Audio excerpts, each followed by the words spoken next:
IPL में दिल्ली की हार का सिलसिला जारी। रॉयल चैलेंजर्स बैंगलोर ने 16 रन से हराया।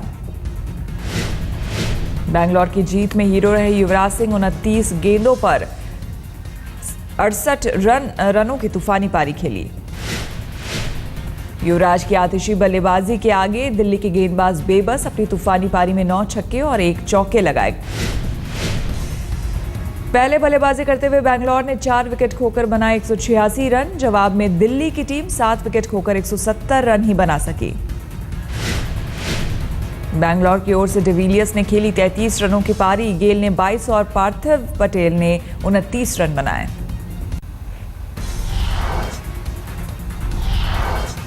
एक 187 रन के लक्ष्य का पीछा करने उतरी दिल्ली की बेहद खराब शुरुआत। 10 रन के भीतर दोनों सलामी बल्लेबाज लौटे पवेलियन। कप्तान पीटरसन ने खेली 33 रनों की पारी। ड्यूमिनी ने सबसे ज्यादा 48 रन बनाए। आईपीएल के दूसरे मुकाबले में चेन्नई ने राजस्थान को हराया। 5 विकेट से दी करारी शिकस्त। रांची में हुए मुकाबले में राजस्थान ने चेन्नई के सामने रखा था 149 का लक्ष्य। 2 गेंद रहते जीता चेन्नई। चेन्नई की ओर से इवन स्मिथ ने बनाए सबसे ज्यादा 44 रन। डुप्लेसिस ने 38 और धोनी ने नाबाद 26 रन बनाए। राजस्थान की ओर से कप्तान वॉटसन ने बनाए सबसे ज्यादा 51 रन। अंकित शर्मा ने बनाए 30 रन। रविंद्र जडेजा को शानदार गेंदबाजी के लिए मिला man of the match. 4 over में 18 रन खर्च कर 2 विकेट लिए। तेज गेंदबाज मोहित शर्मा 3 विकेट लेकर सबसे कामयाब गेंदबाज अश्विन को मिली 1 सफलता। 10 में से 8 मैच जीतकर अंक तालिका में टॉप पर पहुंचा चेन्नई। 9 मैचों में 7 जीत हासिल कर पंजाब दूसरे नंबर पर। अंक तालिका में राजस्थान तीसरे स्थान पर। 10 में से 8 मैच हारकर दिल्ली अंक तालिका में सबसे नीचे। शाम 5 बजे बीजेपी के शीर्ष नेताओं की मोदी के साथ बैठक। नतीजे के बाद की रणनीति पर होगी चर्चा। सरकार बनने की स्थिति में आडवाणी की भूमिका पर बीजेपी नेताओं की संघ से चर्चा। एनडीए का चेयरपर्सन बनाने पर हो रहा है विचार। आडवाणी की नई भूमिका को लेकर संघ प्रचारक भैयाजी जोशी से गडकरी ने की बात। बाद में आडवाणी से खुद मिले गडकरी। बीजेपी अध्यक्ष राजनाथ सिंह से भी गडकरी ने की मुलाकात। आडवाणी की नई भूमिका पर की चर्चा।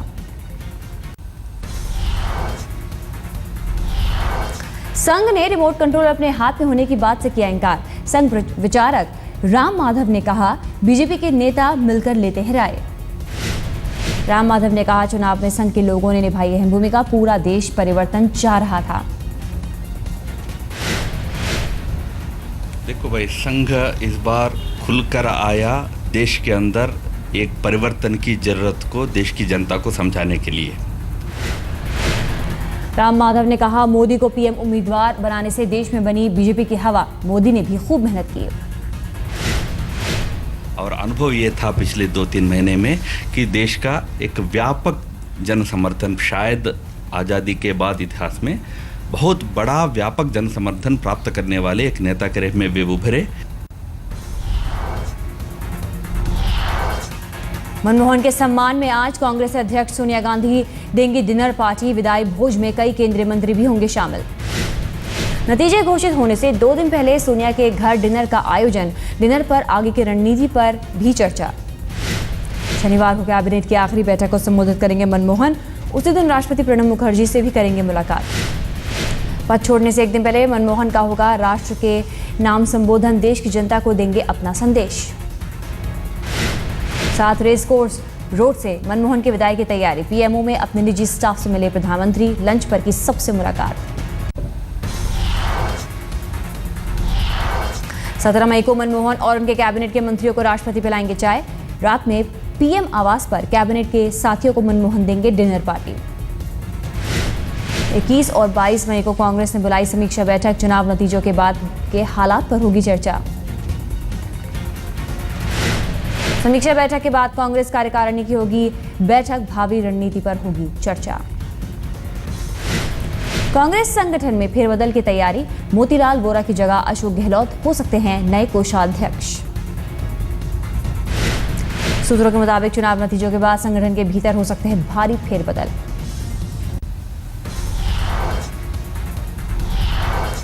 मनमोहन के लिए दिल्ली में उनका नया आवास पूरी तरह तैयार। 7 रेस कोर्स से निकलने के बाद 3 मोतीलाल नेहरू मार्ग में रहेंगे मनमोहन। 3 मोतीलाल नेहरू मार्ग वाले घर में पहले दिल्ली की पूर्व मुख्यमंत्री शीला दीक्षित रहती थी। 10 साल तक इस घर में रही थी शीला। हमेशा बीजेपी के निशाने पर रहने वाले मनमोहन की जेटली ने की तारीफ। ब्लॉग में लिखा, हर विषय पर उनकी पहले से तैयारी। जेटली ने अपने ब्लॉग में मनमोहन को बताया सयाना आदमी। कहा, पूरी गरिमा के साथ विदा हो रहे हैं। अरुण जेटली ने लिखा, अगर उन्होंने सही वक्त पर अपनी आवाज उठाई होती और असहमति व्यक्त की होती तब भी उनका बड़ा सम्मान होता। एलजेपी के मुखिया रामविलास पासवान का दावा, केंद्र में एनडीए की सरकार बनने से कोई रोक नहीं सकता, सिर्फ औपचारिकताएं बाकी। एग्जिट पोल नतीजों से पासवान गदगद। कहा, 300 का आंकड़ा पार कर जाएगा एनडीए। इतनी बार भी आप लोगों ने हमारा इंटरव्यू लिया। यदि नेता को पता नहीं हो कि हवा कितनी तेज बह रही है और आंधी है कि हवा है, तो नेता को राजनीति नहीं करना चाहिए। तो हम तो शुरू से कह रहे थे कि हम 300 के करीब जाएंगे। बेटे चिराग पासवान ने पिता के सुर में मिलाया सुर। कहा, पूरे देश में थी मोदी की हवा, बीजेपी से जुड़कर सही फैसला लिया। नहीं, नमो वेव तो डेफिनेटली यस, आई मीन ये किसी से छुपी हुई नहीं थी। नमो वेव डेफिनेटली थी। मोर देन द वेव ज़रूरी था, पार्टी के अस्तित्व की एक लड़ाई चल रही थी। चुनाव से पहले आरजेडी से बीजेपी में शामिल हुए रामकृपाल यादव का बयान, मोदी की लहर नहीं सुनामी चली थी। लहर थी, लहर बिल्कुल थी। और मैं तो ये कहूँ कि लहर ही नहीं थी, सुनामी थी। जितने नौजवान हैं, चाहे किसी जाति किसी वर्ग का हो, वो सब लोगों ने वोट किया। महिलाओं में एक ज़्यादा आकर्षण था। पाटलिपुत्र सीट से बीजेपी की टिकट पर चुनाव लड़ने वाले रामकृपाल ने कहा, 35 साल तक लालू का साथ ईमानदारी से निभाया, लेकिन हमें उनके बच्चों का नेतृत्व स्वीकार नहीं था। एग्जिट पोल नतीजे पर बोले छत्तीसगढ़ के पूर्व सीएम अजीत जोगी। कहा, यूपीए ने अच्छे काम किए, लेकिन कहीं ना कहीं कुछ कमी रह गई। जनता के कार्य किए हैं, जनता के लाभ के काम किए हैं, जनता की भलाई के लिए किया है, आम आदमी को केंद्र में रखकर काम किए हैं और बहुत से काम किए हैं। हो सकता है जनता तक उसे जैसे पहुंचाना चाहिए वैसे पहुंचाने में कुछ कमी रह गई हो। चुनाव नतीजों से 2 दिन पहले मनमोहन सरकार ने नियुक्त किया नया थल सेनाध्यक्ष दलबीर सिंह सुहाग उन्हें नए आर्मी चीफ। दलबीर सिंह सुहाग के नए आर्मी चीफ बनने की घोषणा के बाद हरियाणा में उनके गांव के लोग उत्साहित। अब भी मौजूद है पुराना घर। नए आर्मी चीफ की नियुक्ति को लेकर बीजेपी ने जताया था विरोध। बीजेपी ने सरकार से पूछा था, इतनी जल्दबाजी क्यों? मौजूदा army chief general Vikram Singh 31 जुलाई को अपने पद से होंगे रिटायर। बीजेपी ने कहा, अभी सुहाग की नियुक्ति का फैसला गलत। रक्षा मंत्रालय को चुनाव आयोग से मिल चुकी हरी झंडी। आयोग ने कहा, सेना में नियुक्तियों के फैसले लेने को सरकार स्वतंत्र।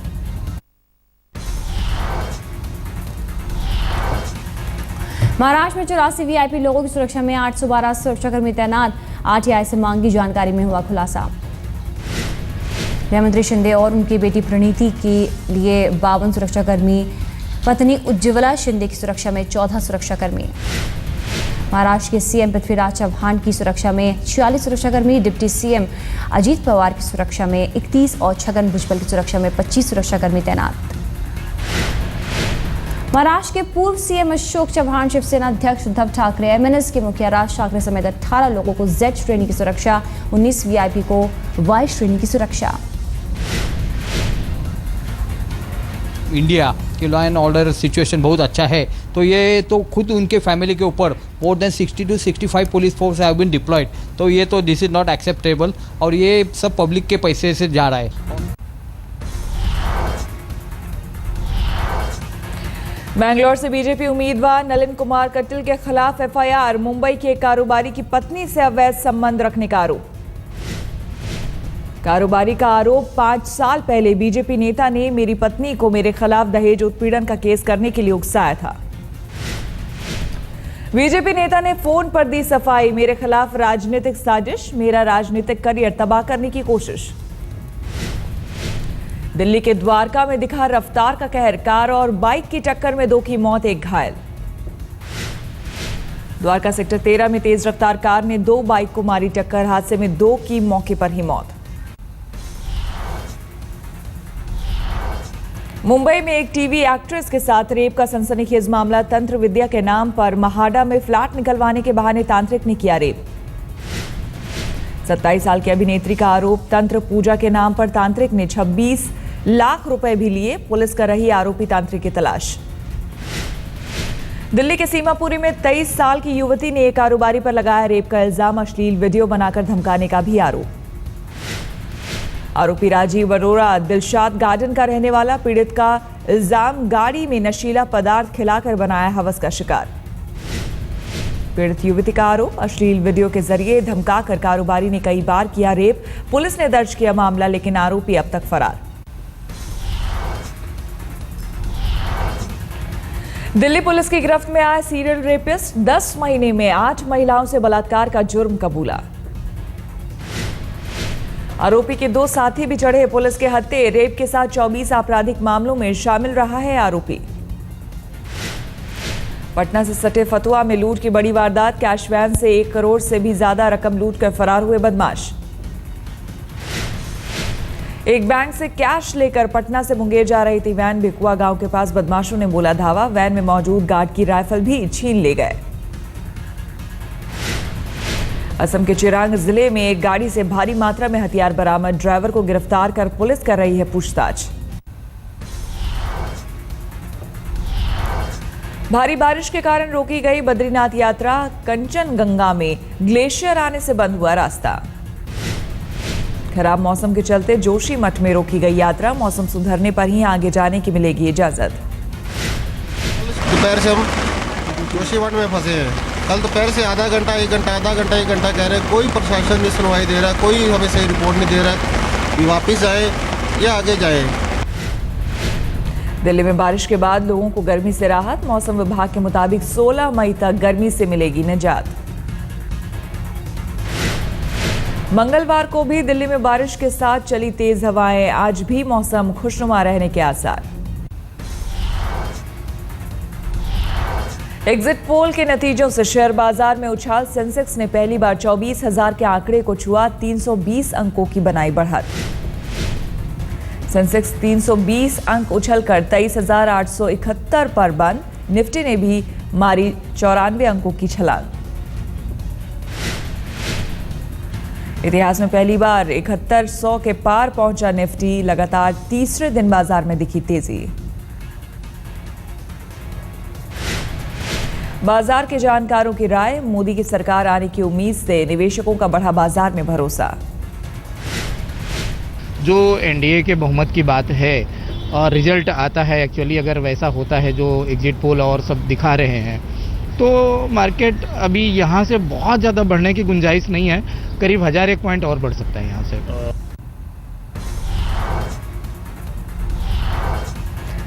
चुनाव के बाद अमेरिकी राष्ट्रपति ओबामा ने भी भारत के लोगों को दी बधाई। नई सरकार के साथ बेहतर संबंध बनाने का जताया संकल्प। अमेरिकी सरकार के प्रवक्ता ने कहा, भारत के चुनाव से होता है लोकतंत्र की ताकत का एहसास। अमेरिकी प्रवक्ता ने भारत के नए प्रधानमंत्री के साथ मिलकर काम करने का इरादा जताया, लेकिन मोदी के वीजा संबंधी सवाल को अमेरिकी प्रवक्ता ने टाला। बीजेपी ने ओबामा के बयान का किया स्वागत। प्रकाश जावड़ेकर ने कहा, ओबामा को भी पता है भारत में किस ओर बह रही है हवा। जावड़ेकर ने जताया भरोसा, देश की नई सरकार को दुनिया के दूसरे देश देंगे सहयोग।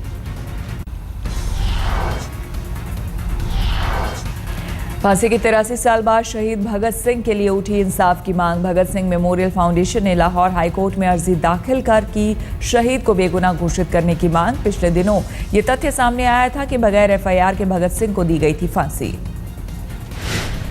में गलत, झूठा और बेबुनियाद था। भगत सिंह का उस एफआईआर में नाम ही नहीं है जिस एफआईआर की बुनियाद पर उसे सजा दी गई है। सिर्फ हुलिया एक मुलजम का दिया हुआ है, जबकि 3 मुलजमों को गिरफ्तार किया और 3 को सजाए मौत हुई है। टर्की के मानिसा प्रोविंस में भीषण माइंस हादसा। खदान में ब्लास्ट से 157 खनन कर्मियों की मौत। ब्लास्ट के वक्त खदान में काम कर रहे थे 580 लोग, 200 से ज्यादा लोगों के अभी भी फंसे होने की खबर। खदान के भीतर बिजली के ट्रांसफार्मर में गड़बड़ी से ब्लास्ट की आशंका, युद्ध स्तर पर रेस्क्यू ऑपरेशन जारी है। नाइजीरिया में 200 से ज्यादा स्कूली छात्राओं की तलाश में सक्रिय हुआ अमेरिका। व्हाइट हाउस के प्रेस सेक्रेटरी जे कानी ने की पुष्टि। आतंकी संगठन बोको हराम ने पिछले महीने लड़कियों को किया था अगवा। 2 दिन पहले यूट्यूब पर जारी की थी तस्वीर। अमेरिका ने सैटेलाइट तस्वीर जारी कर खोली रूसी राष्ट्रपति व्लादिमीर पुतिन के दावों की पोल। तस्वीर में यूक्रेनी सरहद पर दिख रही है रूसी फौज।